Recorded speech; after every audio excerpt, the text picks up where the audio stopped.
ओम नमो भगवती वासुदेवाय नमो। नमस्कार बंधुगण आपण मानकु आम यूट्यूब चैनल को स्वागत। बंधुगण आज भिडियो रे आमे आपण मानकु कहिबाकु जाउछु आपणक पई आज आसंता कालीर दिनटी किपरि साब्यस्त हेबो, ए दुई दिन आपणकु किपरि कटेइबे, केउ सबु जिनिस रे आपणकु फायदा मिलिबो आउ केउ सबु जिनिस रे आपणकु सावधानता अवलंबन करबा पई पड़िबो, आपणकर लव लाइफ किपरि रहिबो, कैरियर किपरि रहिबो, बिजनेस आउ व्यापार किपरि रहिबो, ता सहित स्वास्थ्यर महत्वपूर्ण इनफॉरमेशन मध्ये आमे आपण मानकु देबु। आउ ए वीडियो शेष रे आमे आपण मानकु किछि उपाय विषय कहबु जहा द्वारा आपण ए दुई दिन को आहुरी अधिक शुभ और मंगलदायक बनै परिबे। फ्रेंड्स, आगो को वीडियो आरंभ करबा पूर्व आपनको हमर रिक्वेस्ट कि जदि आपण हमर ए चैनल ले नुआ आछथि तो चैनल को सब्सक्राइब करंतु, सांगरे नोटिफिकेशन बेल को मध्ये ऑन करंतु, जहा द्वारा समय समय सह हमर नुआ नुआ वीडियो रो नोटिफिकेशन आपणक पाखरे पहुंचीबो। आसंतु जानिबा किपरि रहिबो आपणक पई आजि आउ आसंता कालीर दिन। सबुठारु प्रथमे आमे आपण मानकु कहिबु कि कोन आपणक पई ए दुई दिन रे सतरे पॉजिटिव रहिबाकु जाउछि। जदि कहिबु फ्रेंड्स, आज आउ आसंता काली आपणक वित्तीय स्थिति रे काफी सुधार आसीबो। किछि नुआ आरंभ करिबा पई ए दुई दिन आपणक पई बहुत ही अनुकूल भरे रहिबो। आपणकर परिश्रम प्रयासर सार्थक परिणाम आपणक सामना को आसीबो। जो माने विवाह योग्य सेमानक पई कोनोसी भल प्रस्ताव मध्य आज घर को आसी पारे। यह सहित जदि आमे कहिबा फ्रेंड्स, समाज एवं संपर्कियों भितर आपणकर प्रभावशाली व्यक्तित्व आउ सरल स्वभाव कारण मान प्रतिष्ठा आपणकर बनी रहिबो। समय किछि मिलाजुला प्रभाव मध्य आपणक पई नै करी आसीबो, किंतु ताहा द्वारा बहुत भल फल आपणक पई बनिबाकु जाउछि। किछि टाइम रे अति संपर्कियों भितर जहा भी क्लेश चलीथिला तो से सबु दूर विशेष भाव में आपणकर हेबो। ता सहित संपर्क रे पुणी थरे मधुरता देखा देबो। प्रतिष्ठित लोकंक सह संपर्क बढ़िबो आउ जहा भविष्यत पई बहुत ही लाभदायक सिद्ध हेबो। धार्मिक स्थल को जीवार प्रोग्राम मध्ये आपणकर बनिबो, जहा द्वारा बहुत अधिक शांति एवं हल्कापन आपण विशेष भाव में अनुभव करिवे। घरे सुख सुविधा संबंधित वस्तुर किणा किणी मध्ये करिवे। कोनोसी दामी उपहार मध्ये आपनको मिली पारे। विद्यार्थी मानक विषय जदि कहिबा, विद्यार्थी माने तांको चाकरी संबंधित कोनोसी क्षेत्र रे इंटरव्यू रो जोग मध्ये बनुछि। सेथि पई पूरा परिश्रम सहित निजर कार्य रे प्रयास करंतु। निजर सिद्धांत रे कोनोसी भी प्रकार रो समझौता आज आपण आदु करंतु नाही। प्रभावशाली एवं प्रतिभावान लोकों सह अधिक टाइम आपण स्पेंड करिवे। एहा द्वारा आपणकर आत्मबल एवं आत्मविश्वास रे वृद्धि हेबो तथा नकारात्मक विचार मध्ये आपणकर दूर हेबो। भाग्य ठारू अधिक आपण आपणक कर्म उपरे विश्वास रखंतु। दिन आपणक पई आज बहुत ही भल रहिबो। आसंतु जानिबा आपणक पई कोन नेगेटिव रहिबो। जदि कहबा कोनोसी पारिवारिक कथावार्ता को नै भाई भौणी भितर लड़ाई झगड़ा होई पारे। घरर वृद्ध लोकों द्वारा सम्मान को खराब हेबाटू आपण बंचई रखंतु। ता सहित धर्म ना रे केही आपणकर नुकसान मध्ये करि पारे, सेथि पई आपण सावधान रहंतु। घरर कोनोसी वृद्ध लोकों स्वास्थ्य को लेके आपणकर चिंता रहिबो। डॉक्टर को पाखक मध्ये आपण जाई पारती।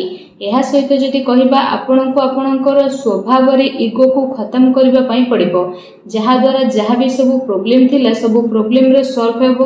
कोनोसी भी योजना उपरे काम करबा पूर्वरु आपण विचार थरे करि नियंतु।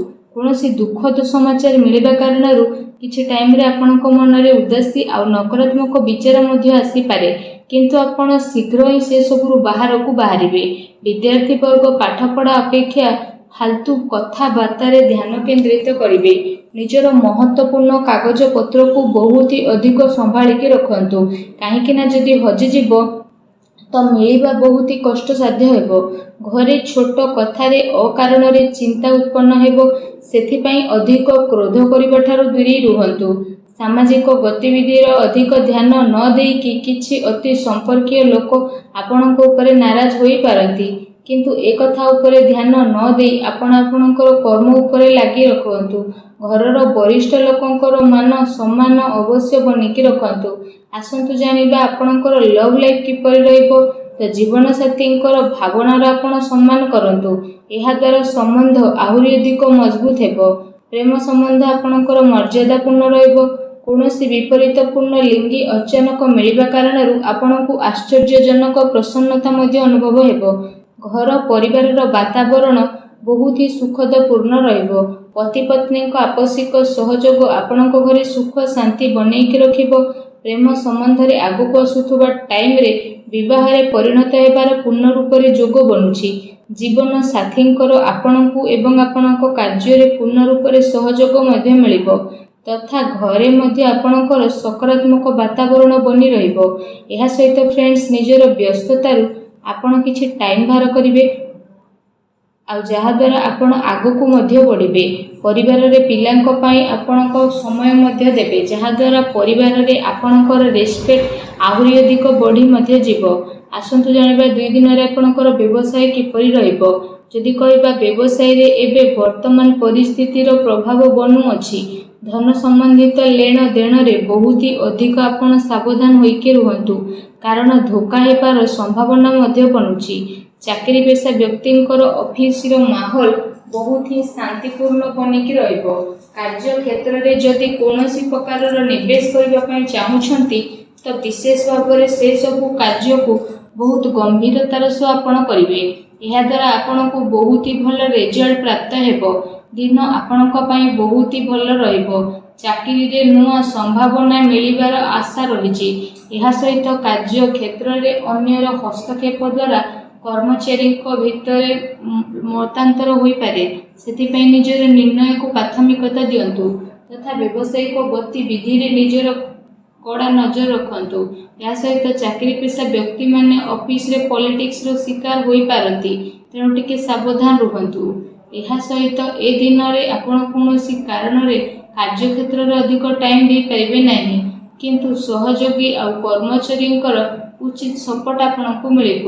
ଚାକିରି ପେଶା ବ୍ୟକ୍ତିବିଶେଷଙ୍କୁ ନିଜର ଉଚ୍ଚ ଅଧିକାରୀଙ୍କର ପୂର୍ଣ୍ଣ ରୂପରେ ସହଯୋଗ ପ୍ରାପ୍ତ ହେବ ଏବଂ ବ୍ୟବସାୟିକ କ୍ଷେତ୍ରରେ ଆପଣଙ୍କର କାର୍ଯ୍ୟକ୍ଷମତାରେ ବହୁତ ଅଧିକ ସଫଳତା ମିଳି ମଧ୍ୟ ଯିବ। ସେଥିପାଇଁ ପ୍ରତ୍ୟେକ କାର୍ଯ୍ୟକୁ ଆପଣ ବିଶେଷ ଭାବରେ ବହୁତ ଗମ୍ଭୀରତାର ସହ କରନ୍ତୁ।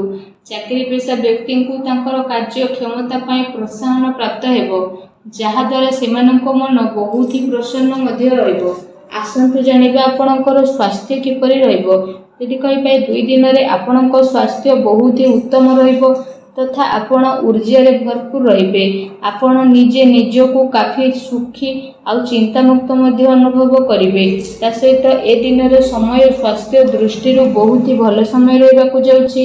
ଏହା ସହିତ ଯଦି କହିବା ନିଜର ସ୍ୱାସ୍ଥ୍ୟକୁ ଆହୁରି ଅଧିକ ଭଲ ରଖିବା ପାଇଁ ଆପଣ ପ୍ରତ୍ୟେକ ଦିନ ଯୋଗ କରନ୍ତୁ, ବ୍ୟାୟାମ କରନ୍ତୁ ଏବଂ ସୁସ୍ଥ ରୁହନ୍ତୁ। ଆସନ୍ତୁ ଜାଣିବା ଏ 2 ଦିନରେ ଆପଣଙ୍କ ପାଇଁ କ'ଣ ବିଶେଷ ଉପାୟ ରହିଛି। ଆମେ ଆପଣମାନଙ୍କୁ ଯେଉଁ ଉପାୟ ବିଷୟରେ କହିବାକୁ ଯାଉଛୁ, ଏ ଉପାୟ ଆପଣ ସନ୍ଧ୍ୟା ସମୟରେ କରିପାରିବେ।